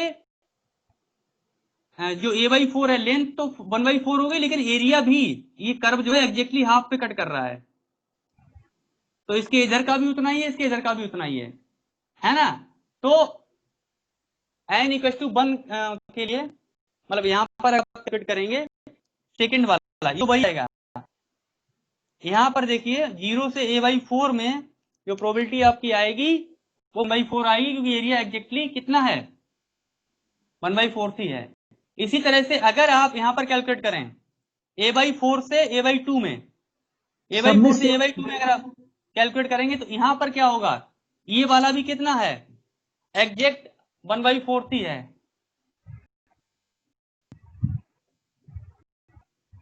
इसमें सबका सेम ही हुआ। हाँ, यहाँ पर भी क्या है, 1/4 ही आ रहा है। तो इसका मतलब क्या हुआ कि यहाँ पर आप क्या लिखेंगे, ये 1/4 है, जो यहाँ पर ज्यादा हो रहा है ज्यादा नहीं होगा इस केस में, 1/4 ही होगा। ठीक है, इसी तरह से इधर a/2 से 3a/4 ये वाली जो रेंज है, यहाँ पर भी आप ये देंगे तो एरिया वही आ रहा है, तो यहाँ पर भी प्रोबेबिलिटी क्या होगी, 1/4 की होगी। इसी तरह से यहाँ से इस रेंज में अगर आप कैलकुलेट करें 3a/4 to a, तो यहाँ पर भी जो एरिया यहाँ पर आएगा वो भी एग्जैक्टली 1/4 ही होगा, ये भी 1/4 ही होगा टोटल एरिया का। तो यहाँ पर भी प्रोबेबिलिटी कितनी आ जाएगी, 1/4। तो इसका मीनिंग क्या हुआ, ये जो प्रोबेबिलिटी आ रही है 1/4 इक्वल, ये वाले भी इक्वल हो जाएगी, this is also equal.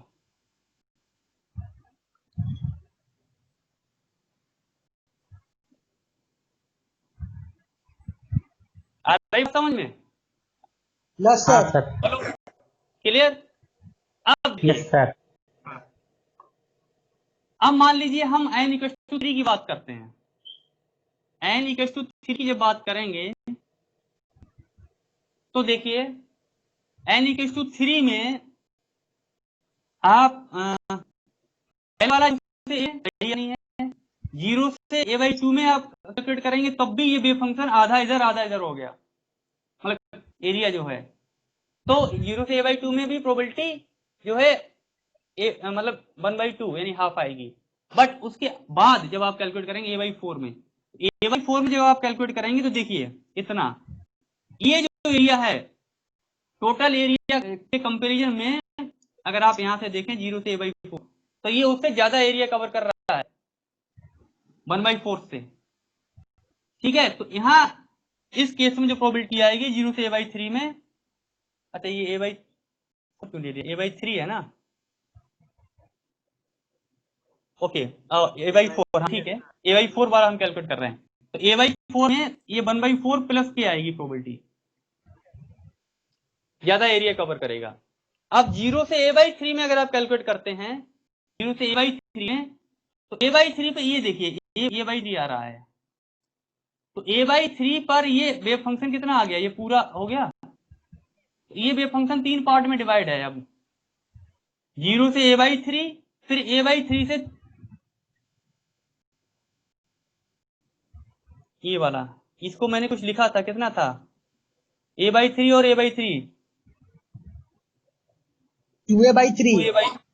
2a/3 तो 0 से मतलब 0 से a/3 एंड a/3 से 2a/3 में आ गया, और यहां से 2a/3 से a, ये यूकल एरिया है दिस 0 से a/3, फिर a/3 से 2a/3, फिर 2a/3 से a/3। ठीक है, तो इसका मीनिंग क्या हुआ कि अगर आप 0 से a/3 अगर देखते हैं तो a/3 मिला ये, तो ये एरिया टोटल एरिया का एग्जैक्टली 1/3 है। तो टोटल एरिया का एग्जैक्टली 1/3 है, इसलिए प्रोबेबिलिटी भी एग्जैक्टली 1/3 आएगी, ना इससे ज्यादा आएगी ना इससे कम आएगी। जबकि अदर स्टेट के लिए आप देख रहे थे वेरिएशन हो रहे थे। जैसे अगर आप इसके लिए कैलकुलेट करते n = 2 के लिए, यानी फर्स्ट एक्साइटेड स्टेट की अगर आप प्रोबेबिलिटी कैलकुलेट करते हैं 0 से a/3 में, तो इस बार जो एरिया है वो a/3 से कम नहीं है बल्कि ज्यादा है। तो इसका मीनिंग ये हुआ कि इस केस में एक्साइटेड स्टेट के केस में प्रोबेबिलिटी 0 से a/3 की रेंज में अगर आप कैलकुलेट करेंगे तो 1/3 से ज्यादा आएगी। 1/4 से ज्यादा ना सर? 1/3 तो वैसे 1/4 से ज्यादा तो होता ही है, 1/4 हाँ से सर, ज्यादा होगी जब रेंज ठीक ज्यादा ले ठीक लिया ठीक आपने तो। ठीक है। अब ध्यान देने वाली बात यह है कि रेंज अगर आप 1/3 ले रहे हैं, टोटल लेंथ की 1/3 लेंथ ले रहे हैं, तो क्या एग्जैक्टली 1/3 ही आएगी या एग्जैक्टली 1/3 से या कम आएगी या 1/3 से ज्यादा आएगी? बात तो यहाँ पे अटकी हुई है ना प्रोबेबिलिटी की। तो आप देख रहे हैं कि n = 2 का केस ले रहे हैं, यानी कि फर्स्ट एक्साइटेड केस का ले रहे हैं, और लेंथ टोटल लेंथ की आप कितनी ले रहे हैं 1/3, यानी कि 0 से a/3 वाला जो रीजन ले रहे हैं तब। तो आप देख रहे हैं कि प्रोबेबिलिटी जो है वो 1/3 से ज्यादा आएगी। क्यों? क्योंकि जो एरिया अंडर द कर्व है वो ज्यादा हो गया। जबकि इस वाले केस में ग्राउंड स्टेट के लिए 1/3 से कम आ रही थी प्रोबेबिलिटी सेम रीजन के लिए, और सेम रीजन के लिए n = 3 का केस अगर आप स्टडी करें तो प्रोबेबिलिटी एग्जैक्टली 1/3 आ रही है। क्यों? क्योंकि ये एरिया जो है एग्जैक्टली 1/3 है। बताओ, क्लियरिटी आई?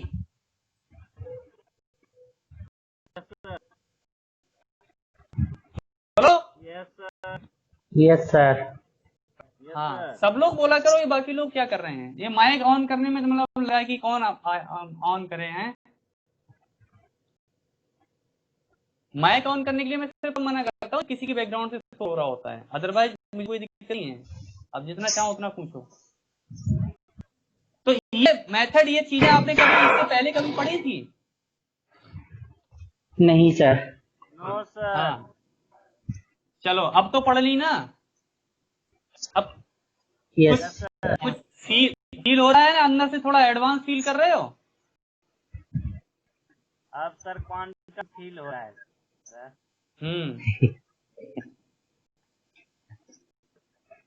चलो सर। सर ये एक बार ये जो n = 3 वाला जो है उस सर वेव फंक्शन का ग्राफ बनाने के में थोड़ा सा कोऑर्डिनेट में दिक्कत आ रहा है, थोड़ा छोटा छोटा दिख रहा है ना सर, इसलिए क्लियर नहीं हो पा रहा है। बड़ा सा बनाऊं? हाँ सर, सिर्फ n = 3 के लिए। चलो मैं बड़ा सा डायग्राम बना देता हूँ, इसको इरेज कर दें, ठीक है? रेस्पॉन्स देते रहिए आप लोग, क्योंकि रेस्पॉन्स में कोई टैक्स नहीं लग रहा है।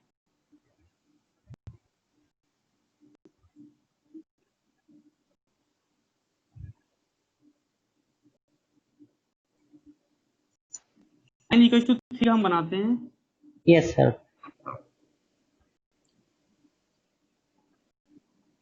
इसको ना 3 पार्ट में डिवाइड कर लिया करो, अच्छा। ठीक है?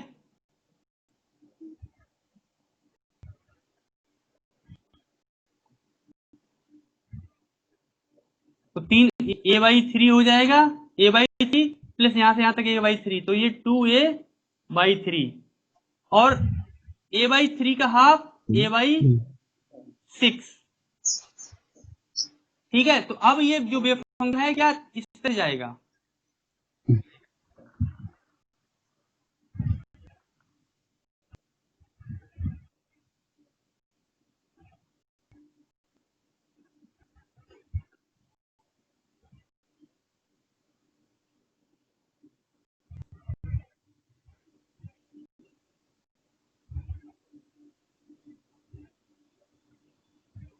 थोड़ा बड़ा हुआ अब?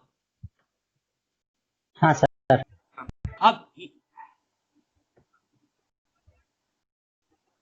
है, अब ये एरिया जो है, ये एरिया अपन सभी है 1/3 1/3 ये a/3 पे मिल रहा है, ये 2a/3 पे मिल रहा है।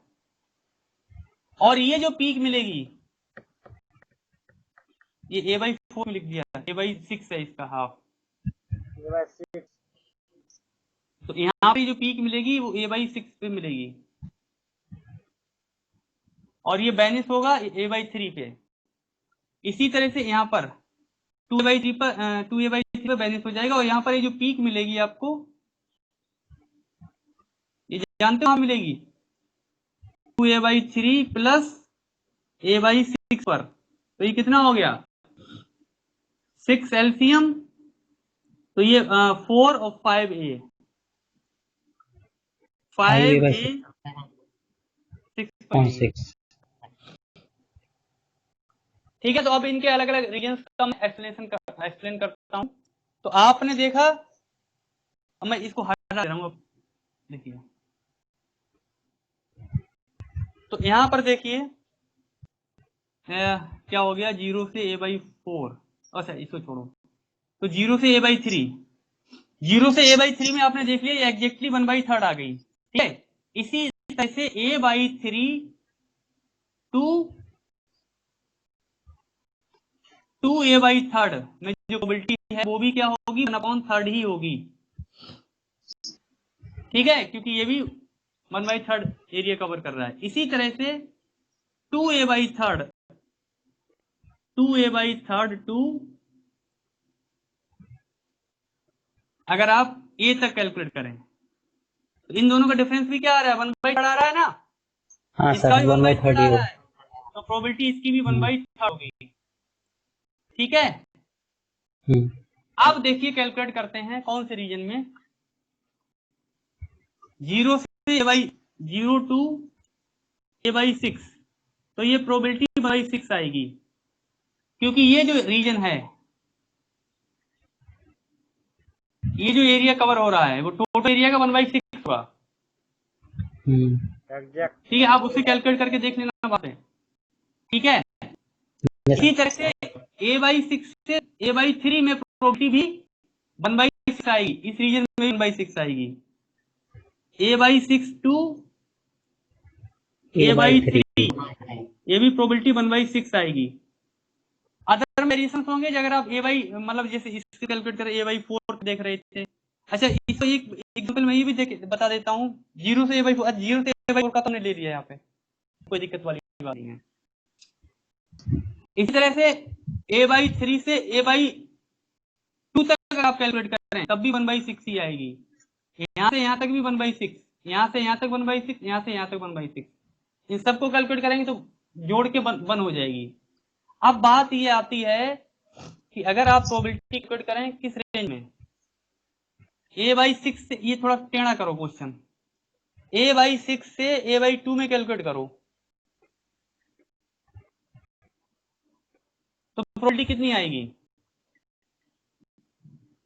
बताइए। 2/6 यानी 1/3। a/2 माइनस a/6 कितना हो गया 6, और 2 3 माइनस 2a/6 यानी कि 1/6 आ गई। a/3 तो इसका मतलब लेंथ 1/6 है, लेंथ 1/6 है, तो देखना ये एरिया जो है ये भी 1/6 एरिया है, और ये भी एरिया कितना है ना, तो ये एरिया भी आप 1/6 है, तो इसका मतलब क्या हुआ, नहीं 1/6 से ज्यादा नहीं आएगी, तो 1/3 ना होगा, 1/3 हो जाएगा। हाँ सर। 1/3 हो रहा है, ठीक है। तब तो 1/6 यहाँ से 1/6 यहाँ से, तो 1/6 प्लस 1/6 1/3 हो गया, क्लियर है। Yes sir. तो इसी तरह से किसी भी रीजन में प्रोबेबिलिटी आप पूछ ले तो आप ऐसे इस तरह से कर सकते हैं। तो इस ग्राफिकल मेथड से प्रोबेबिलिटी कैसे कैलकुलेट करनी है उन चीजों को हमने यहाँ पर काफी डीप में यहाँ पर स्टडी किया है, और एक एक स्टेप को लेके मैं चला हूं यहाँ से। तो मैं उम्मीद करता हूं कि ये मेथड आपको समझ में तो आया होगा, क्लियर हो हाँ रहा है सर। सबके लिए? Convenience yes sir. हाँ यस सर। बोलिए, है ना? समझ में आ गया होगा?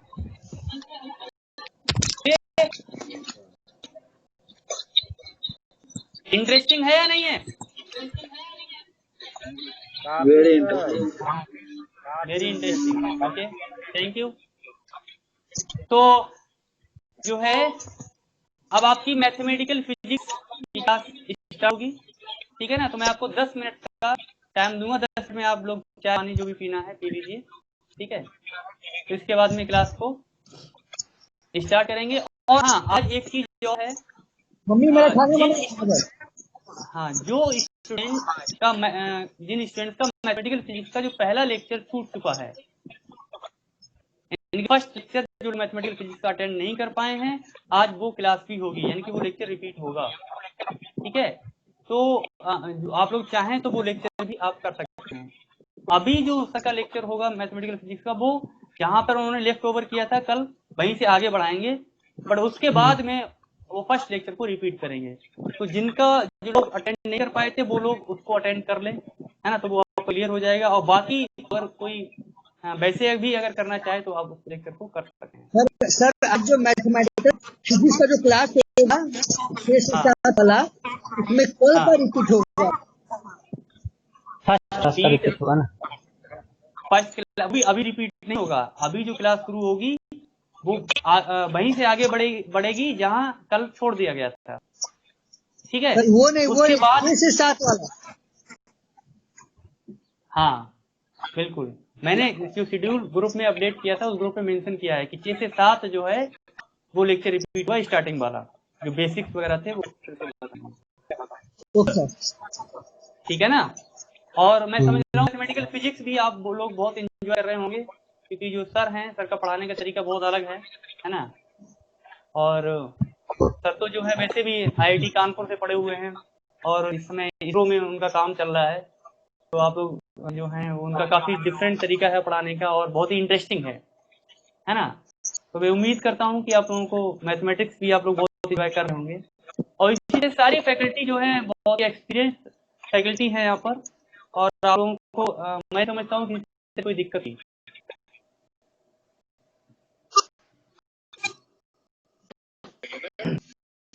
है ना? और थर्मोडायनामिक्स है, सोना मैम स्टार्ट करेंगी, तो हो सकता है आपकी क्लास थर्मोडायनामिक्स की कल से स्टार्ट हो जाए, ठीक है ना? बट उनका क्या है कि वो थोड़ा सा डिफरेंट वे रहेगा। वो डिफरेंट वे ये रहेगा कि वो राइट नाउ अभी यहाँ दिल्ली में नहीं है, तो यहाँ व्हाइट बोर्ड पे आके नहीं पढ़ा पाएंगे आप लोगों को। वो जो है उस पर पेपर पे आपको पढ़ाएंगी, तो मतलब उनकी साउंड आएगी और वो जो भी पढ़ा रही होंगी वो आपको लिख के पढ़ाएंगी, तो मतलब समझ में आपको आएगा, कोई दिक्कत नहीं है। लेकिन वो व्हाइट बोर्ड वाला नहीं होगा, बट वो जब वो दिल्ली आ जाएंगी तो व्हाइट बोर्ड से आपको रीड करेंगे, ठीक है ना? तो मैं क्लास को जो है यहीं स्टॉप करता हूँ, ठीक है?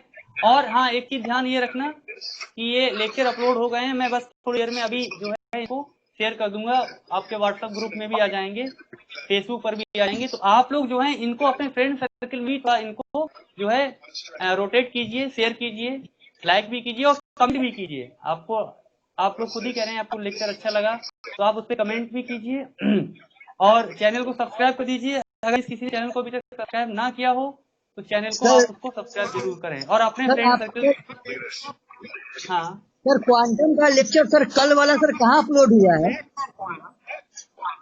लेक्चर अपलोड हो गया है, अभी मैंने अलाउ नहीं किया है सबके लिए, उसको मुझे अलाउ ओके करना ओके। बाकी है। वो प्राइवेट मोड में पड़ा हुआ है लेक्चर, मैं उसको पब्लिक कर दूंगा थोड़ी देर में, ठीक है?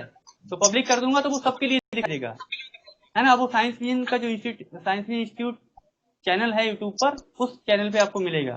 हालांकि वो फेसबुक पर भी मैं शेयर कर दूंगा, तो आप लोग भी अपने ग्रुप में उसे शेयर करें और अपने फ्रेंड से भी चैनल को सब्सक्राइब करवाएं और थोड़ा लाइक शेयर करवाएं, ठीक है? ताकि सभी जानकारी में ये चीजें पहुंच जाएं। और ये ट्रिक्स और ये मैं बता रहा हूँ, ये तो सबके लिए फ्री ही है, पूरा कोर्स फ्री नहीं है, लेकिन काफी चीजें तो आपको मिल ही रही है ना, तो ये बेनिफिट सबके लिए होना चाहिए। तो मैं यहाँ पर ये सब कर रहा हूँ, तो आपकी भी रिस्पॉन्सिबिलिटी है कि आप लोग भी उसे लाइक शेयर और सब्सक्राइब करें।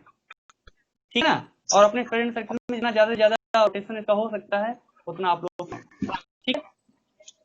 चलिए फिर जो है नेक्स्ट क्लास में मिले हैं आप लोगों को। ओके, तब के लिए आप लोग रेस्ट लीजिए। ओके।